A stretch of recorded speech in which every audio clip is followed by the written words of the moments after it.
Field marshal Saeed Asim Munir ने कहा कि पाकिस्तान एक अमन पसंद मुल्क है और अगर दुश्मन ने पाकिस्तान पर जंग मुसल्लत करने की कोशिश की तो उसी तरह जवाब दिया जाएगा जैसे मई में दिया था।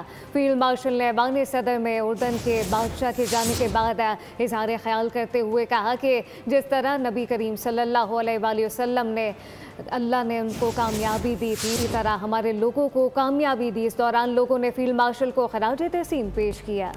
आसिम मुनीर ने कहा कि पाकिस्तान पर जब मई के महीने में जंग आई, पाकिस्तान के सिपाही अल्लाह की राह में निकले थे।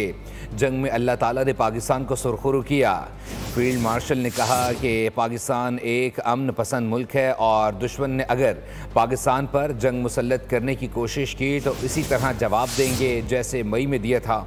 जनरल आसिम मुनीर ने कहा कि जिस तरह ग़ज़वा अहद में मिट्टी डालने से फतह हासिल हुई थी, इसी तरह पाकिस्तान के सिपाहियों ने मुकाबला किया। फील्ड मार्शल सईद आसिम मुनीर ने कहा कि अल्लाह ने फतूहात की हैं और ये कामयाबी अल्लाह की तरफ से ही है। कुरानी आयात का हवाला देते हुए फील्ड मार्शल ने कहा कि मुसलमानों के ख़िलाफ़ जिस तरह दुश्मनों की तादाद बढ़ी थी तो वो मिट्टी भी इनकी आंखों को बंद कर देती थी। सब्सक्राइब करें और बेल दबाएं ताकि कोई खबर रह न जाए।